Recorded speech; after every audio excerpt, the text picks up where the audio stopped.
ആരാ പാവം? ഈ പാവ നാട്ടിലെ ശ്രീകണ്ഠപുരത്തെ പാവപ്പെട്ട കർഷകനായിട്ടുള്ള ഒരു മനുഷ്യനല്ല പാവം. ആരാ പാവം?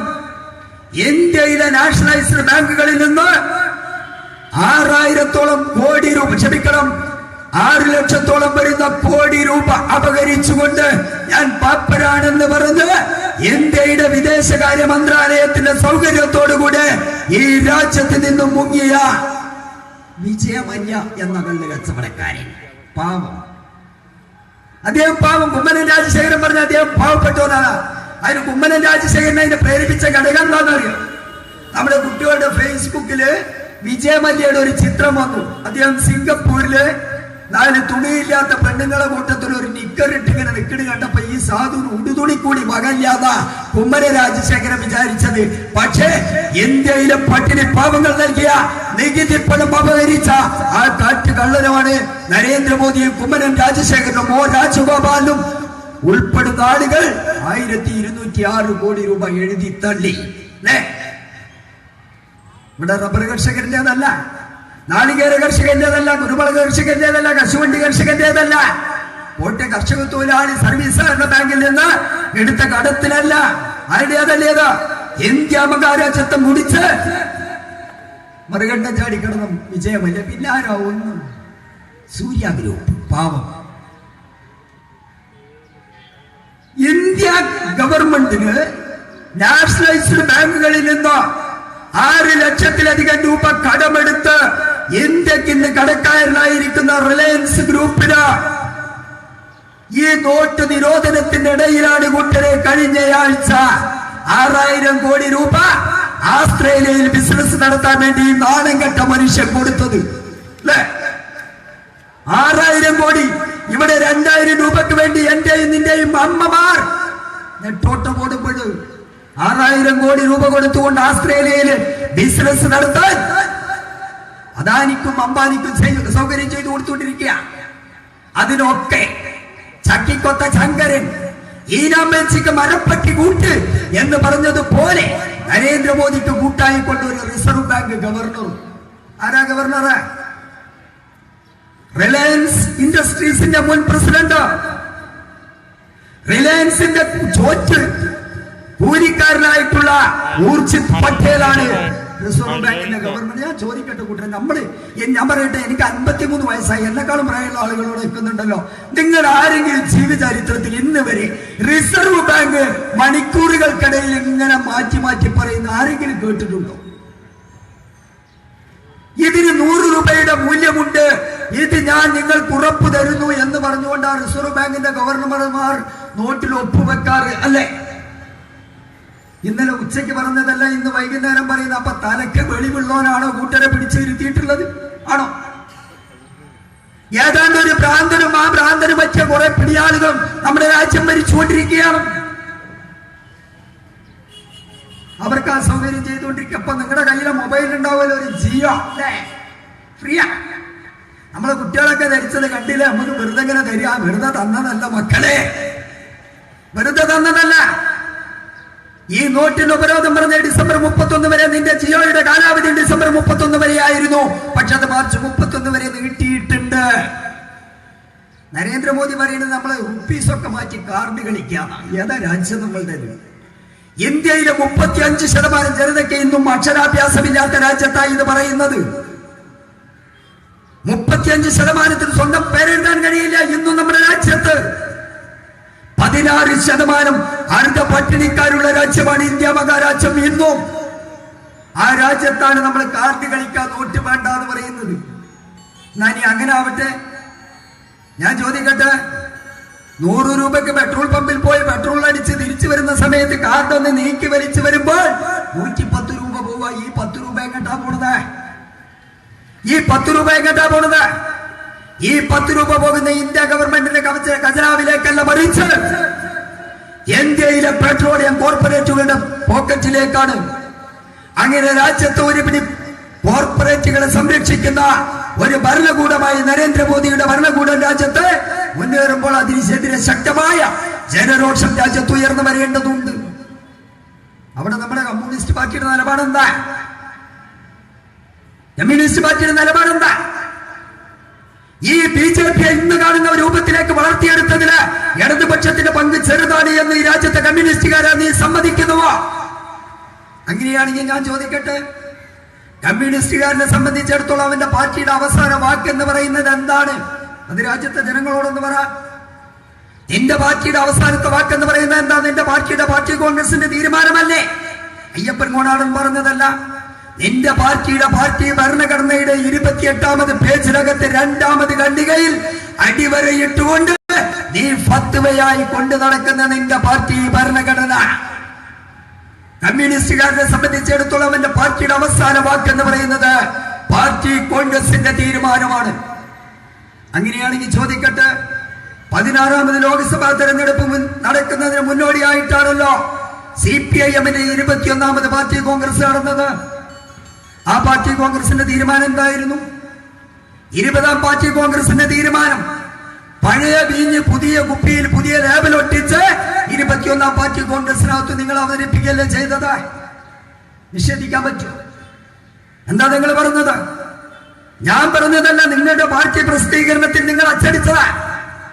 CPIM-ന്റെ 20ഉം 21ഉം പാർട്ടി കോൺഗ്രസിന്റെ തീരുമാനം ഒന്ന് തന്നെയായിരുന്നു. എന്താ? Even now the main opponent at the center is BJP. They want to be defeated. For that matter, we may cooperate with the Congress, but not ready any sort of alliance or election alliance, because the relevance of third front has not been over. ആരാ പറഞ്ഞത്? ഇന്നത്തെ നിങ്ങളുടെ പാർട്ടിയുടെ അഖിലേന്ത്യാ general secretary സഖാവ് സീതാറാം യെച്ചൂരി. എവിടെയാ പറഞ്ഞത്?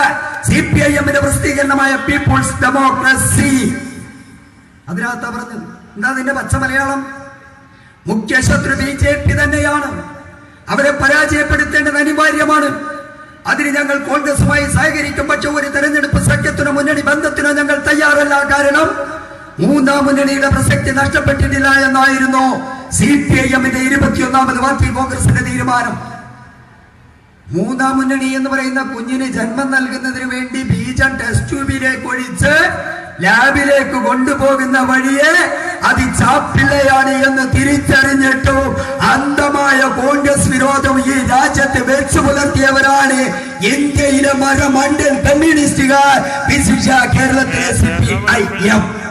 ശ്രദ്ധിക്കാൻ പറ്റുമോ നമുക്ക്? അപ്പൊ BJP വളർത്തിക്കൊണ്ടുവന്ന് ഞാൻ 78ലേക്ക്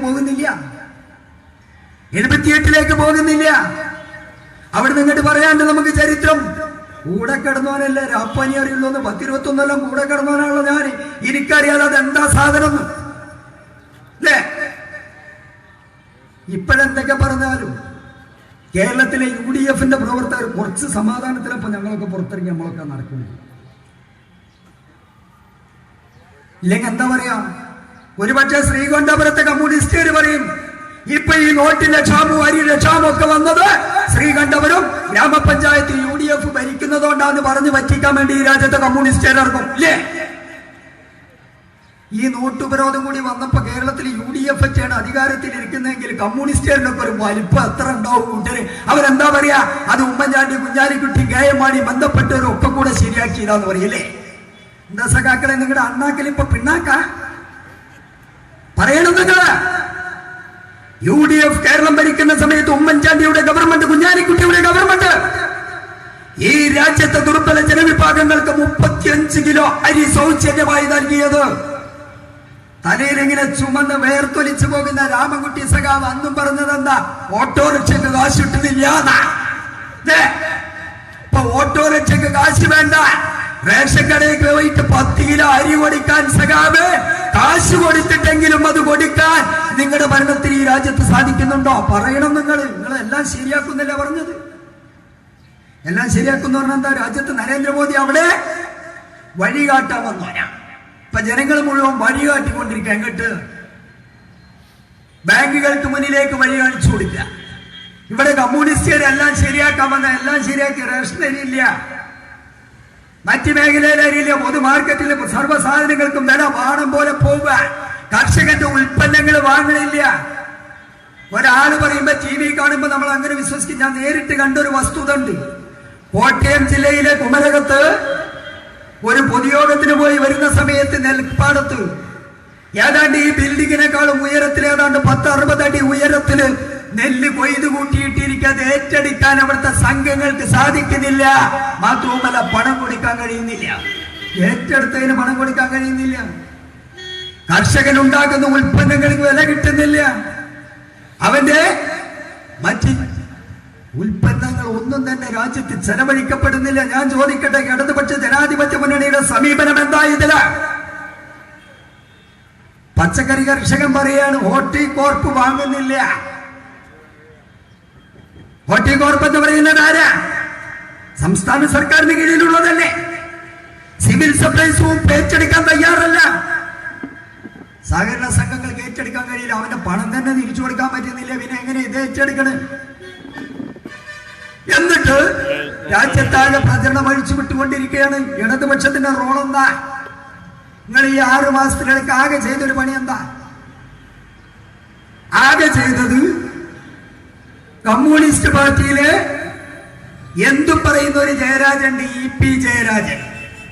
EP എന്ന് പറഞ്ഞാൽ അതിന്റെ ഫുൾ ഫോം എന്തും പറയുന്നവനാണ്.